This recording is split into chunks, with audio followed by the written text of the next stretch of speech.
January 20th, 1983. Sheepshead Bay, Brooklyn. A maroon Cadillac Coupe de Ville had been sitting in the parking lot of the Varuna Boat Club for 10 days. Neighbors complained. Police towed it to a nearby station. When they popped the trunk, they found a man curled inside, partially frozen, 7 bullet wounds in his head, a chandelier draped over his corpse like some kind of twisted decoration. His name was Roy DeMeo. He was 42 years old, and he was the most prolific killer the American Mafia had ever produced. This wasn't just another dead mobster in a trunk. Roy DeMeo ran a crew inside the Gambino crime family that is believed to have committed up to 200 murders.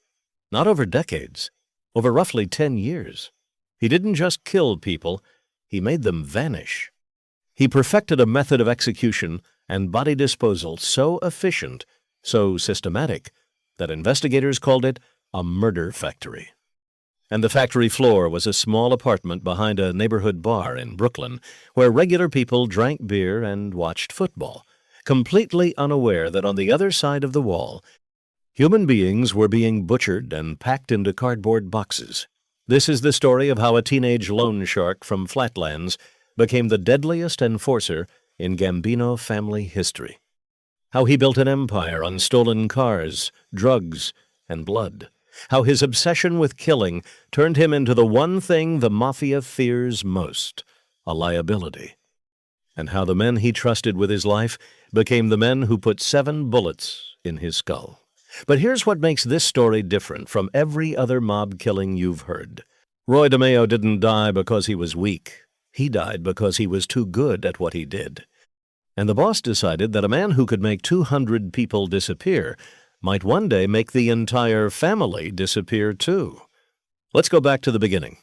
Roy Albert DeMeo was born on September 7th, 1940, in the Flatlands neighborhood of Brooklyn, New York. Working class, Italian immigrant family. Nothing about his childhood screamed future serial killer. He was quiet, polite. His neighbors liked him. But there was something else. Even as a teenager, Roy DeMeo understood money in a way that most adults never do. By the time he graduated high school in 1959, he was already running a loan sharking operation out of the schoolyard, lending money to classmates at interest rates that would make a bank blush. He was 19 years old and already had a clientele. You have to understand something about DeMeo. He wasn't a street brawler. He wasn't the loudest guy in the room.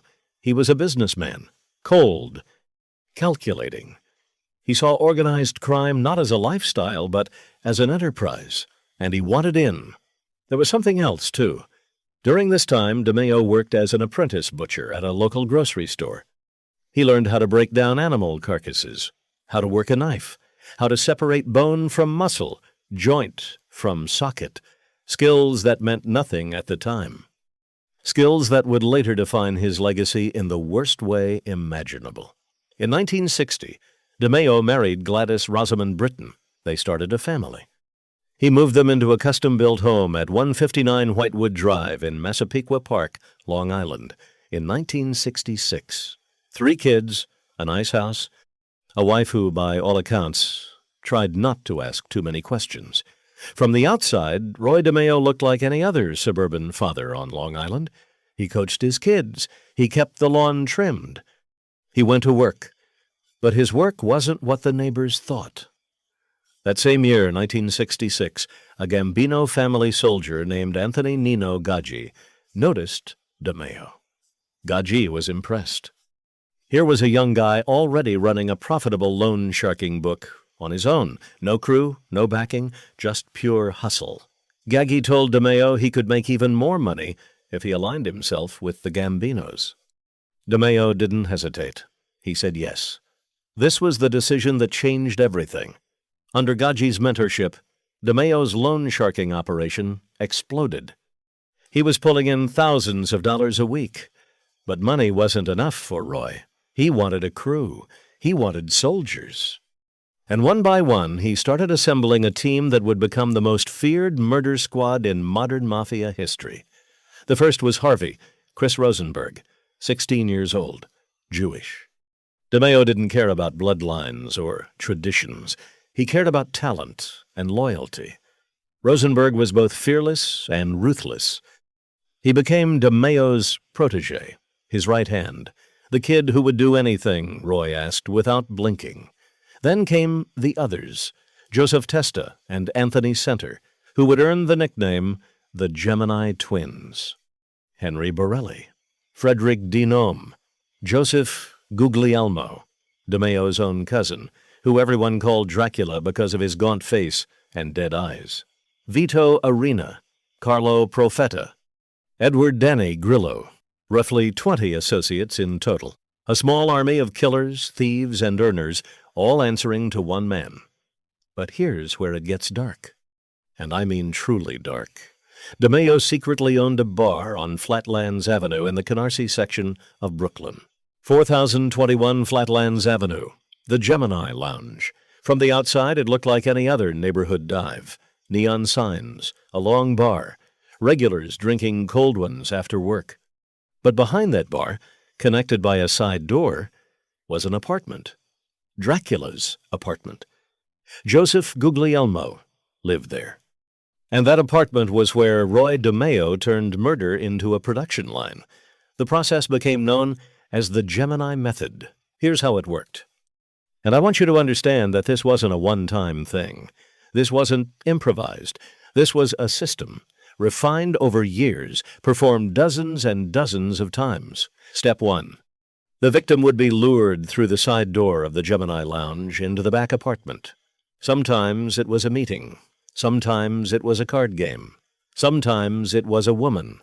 The victim never knew what was waiting on the other side of that door. Step 2. As soon as the victim entered, DeMeo would approach. In one hand, a silenced pistol. In the other, a towel. He would shoot the victim in the head at close range. Immediately, he would wrap the towel around the wound like a turban. The towel served one purpose: stop the blood from spraying. Step 3. Before the body even hit the floor, another crew member, usually Rosenberg in the early days, would step in and stab the victim directly in the heart. This wasn't rage, it was science. Stabbing the heart stopped it from pumping, which meant less blood to clean up later. Step 4. The body was stripped of all clothing and dragged into the bathroom. They would prop it in the bathtub and let the remaining blood drain out or congeal. This took time. They would wait. Step 5. Once the blood had drained, the crew laid out plastic sheets or a swimming pool liner across the living room floor. They placed the body on top, and then they went to work. Arms, legs, head, all separated. DeMeo's butcher training from that grocery store years ago wasn't wasted. He knew exactly where to cut. He knew how joints disconnected. He taught his crew. Step 6. The pieces were placed into plastic bags, then packed into cardboard boxes. The boxes were driven to the Fountain Avenue landfill in Brooklyn and tossed in with the rest of the garbage. Gone. Forever. No body, no crime. That was Roy DeMeo's motto. Some of the crew members would strip down to their underwear during the dismemberment to avoid getting blood on their clothes. They'd work for hours, methodical, silent, like men on a factory shift. Dominic Montiglio, Nino Gaggi's own nephew, later testified in court about what he witnessed. He described the apartment as a slaughterhouse. Others called it horror hotel. And here's the thing that will keep you up at night. While this was happening in the apartment behind the Gemini Lounge, regular customers were sitting at the bar on the other side of the wall, drinking, laughing, watching the game. They had no idea. The silenced pistol and the speed of the operation were what kept the secret. By the time anyone might have heard something, it was already over. Now let's talk about the money. Because Roy DeMeo wasn't just a killer. He was one of the biggest earners the Gambino family had ever seen. On July 29, 1973, DeMeo committed his first known murder. The victim was Paul Rothenberg, a 43-year-old pornographer who had been making extortion payments to DeMeo and Gaggi. When authorities raided Rothenberg's film processing business and questioned him about bank checks he'd written to DeMeo, Gaggi gave the order. DeMeo followed Rothenberg to an alley in Flower Hill, Long Island, and shot him twice in the head with a silenced .38 caliber handgun. That first kill changed something in DeMeo. According to those who knew him, it awakened something, a taste for it, a need. By the mid-1970s, DeMeo had expanded beyond loan sharking and murder. He built the largest car theft operation in New York City history. The FBI dubbed it the Empire Boulevard Operation. His crew would steal 4 to 7 luxury cars off the streets of New York every single night.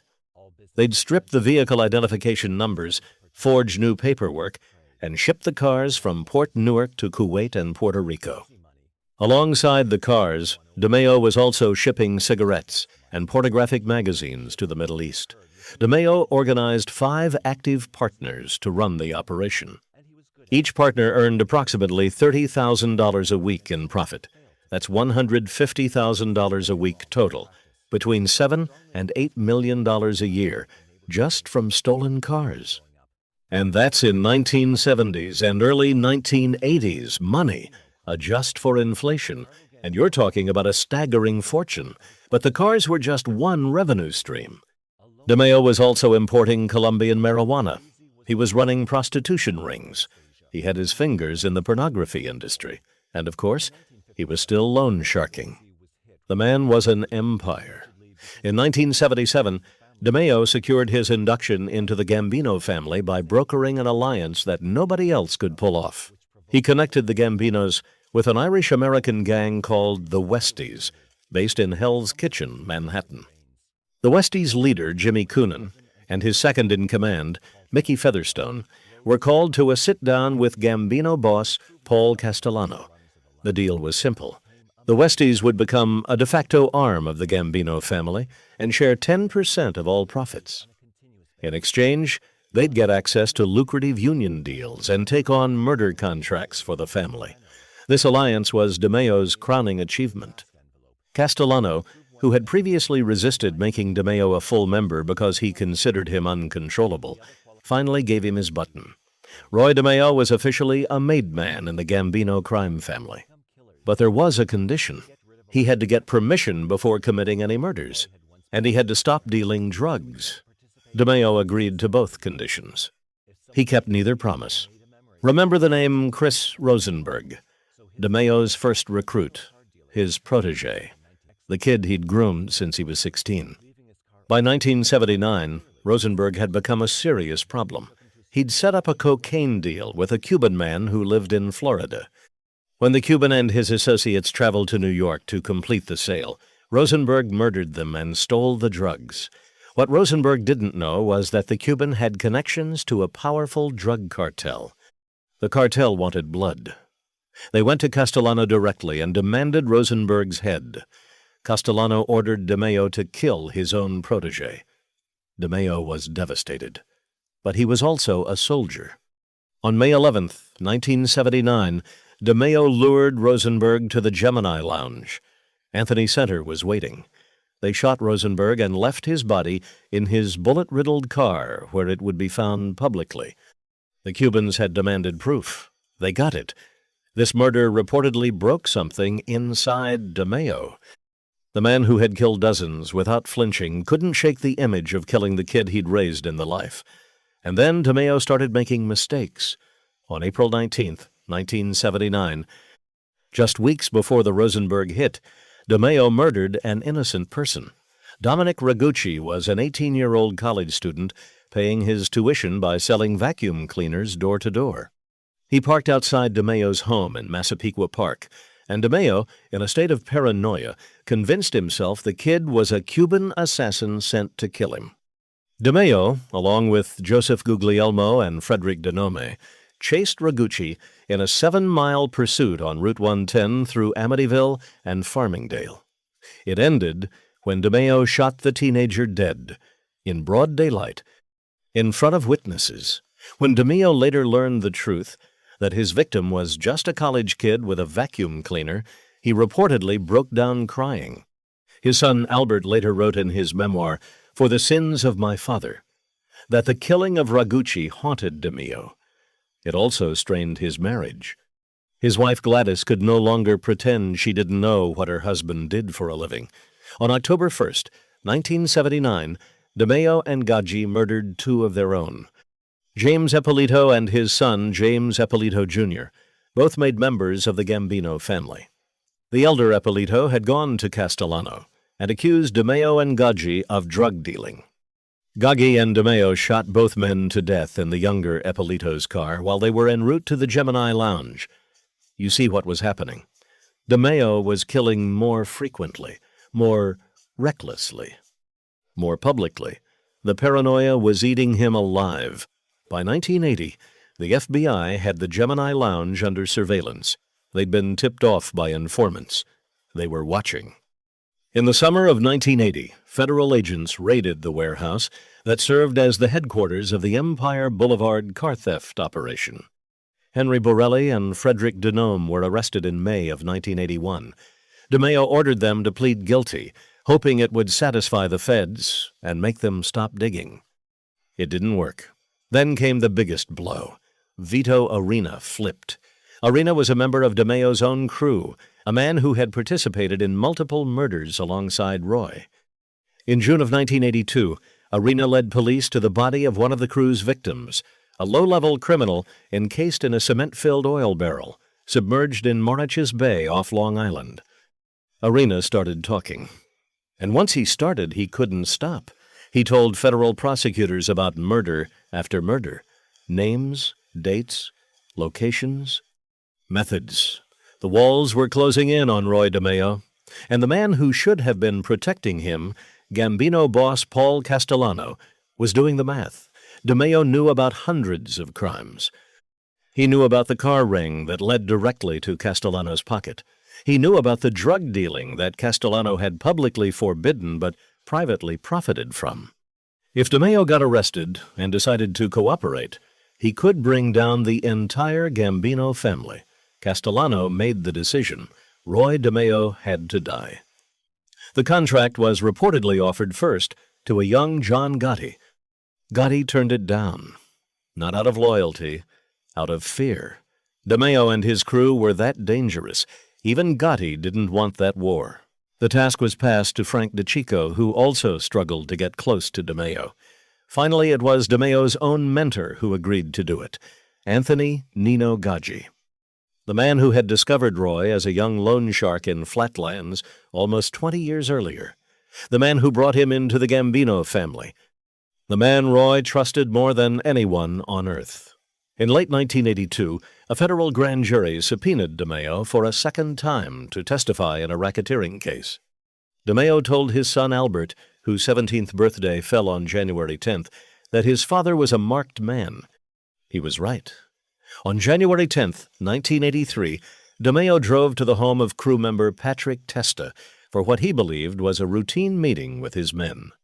He was wearing a long overcoat with a sawed-off shotgun concealed in the pocket. He knew something was wrong. He could feel it, but he went anyway. When DeMeo arrived and removed his jacket, Gaggi opened fire. DeMeo raised his hands to block the shots. One bullet went through his hand, a defensive wound. Then 2 slugs tore into his face. Other shooters, his own crew members, joined in. 7 bullets in total, all to the head. They carried his body to the trunk of his maroon Cadillac. Someone draped a chandelier from his Long Island home over the corpse. A chandelier DeMeo had once intended to have repaired. They drove the car to the Varuna Boat Club parking lot in Sheepshead Bay and left it there. January in Brooklyn. The temperature dropped below freezing. Roy DeMeo's body froze inside that trunk. It stayed there for 10 days before police finally towed the car and opened it. The man who made 200 people disappear was found stuffed in the trunk of his own car. No Gemini Method, no cardboard boxes, no Fountain Avenue landfill. Just a frozen body and a broken chandelier. What followed was a reckoning. In 1984, Paul Castellano and Nino Gaggi were among 21 defendants indicted on federal charges related to the car theft ring, 25 related murders, drug trafficking, loan sharking, extortion, fraud, and prostitution. On December 16th, 1985. Before his trial could conclude, Castellano was gunned down outside Sparks Steakhouse on East 46th Street in Manhattan. John Gotti ordered the hit and took control of the Gambino family. Nino Gaggi, the mentor who killed his own student, died of heart failure in jail in 1988 while on trial for racketeering. He never saw a verdict. Vito Arena, the turncoat who brought DeMeo's empire crashing down, was released from prison in 1988 based on his testimony. He moved to Texas. In 1991, Arena tried to rob a store in Houston while armed. A clerk shot and killed him. The streets have a way of settling accounts. In June of 1989, 7 members of the DeMeo crew were convicted of racketeering. Anthony Center and Joseph Testa, the Gemini twins, were found guilty of participating in 11 murders. Each received a life sentence plus 20 years. After the sentencing, Assistant U.S. Attorney William Mack Jr. told reporters, "The Roy DeMeo crew is the most violent crew ever prosecuted in federal court. Joseph Dracula Guglielmo, the man who lived in the apartment where the murders happened, simply vanished. He was almost certainly killed by surviving members of the crew who feared he might talk. His body has never been found." In a grim irony, the man whose apartment was a slaughterhouse became a victim of the same silence he helped enforce. DeMeo's son Albert tried to build a normal life. He became a stockbroker. But when the book Murder Machine by Gene Mustaine and Jerry Capisi was published in 1992, detailing his father's crimes in excruciating detail, Albert suffered a complete nervous breakdown. He was diagnosed with post-traumatic stress disorder. In 2002, Albert published his own memoir, For the Sins of My Father, trying to make sense of the man who drove him to school every morning, who kissed him goodnight, and who spent his evenings dismembering human beings in a Brooklyn apartment. Today, the Gemini Lounge at 4021 Flatlands Avenue is a church. There's no plaque, no marker, no sign that anything happened there. The Fountain Avenue landfill, where the remains of countless victims were dumped, is now a park. Families walk their dogs there. Children play on the grass. Beneath the surface, somewhere in that earth, are the fragments of people whose names we will never know.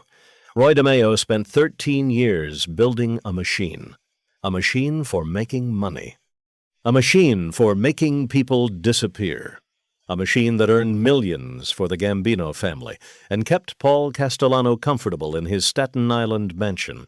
But in the end, the machine consumed its creator. The man who made 200 people vanish couldn't make himself invisible to the one person who mattered most, his own boss. That's the real lesson of Roy DeMeo. Not the violence, not the body count. It's simpler than that. In the Mafia, the moment you become more dangerous to your friends than you are to your enemies, you're already dead. You just don't know it yet. If you found this story fascinating, hit subscribe. We drop a new mob documentary every week. Drop a comment below. What Mafia figures should we cover next?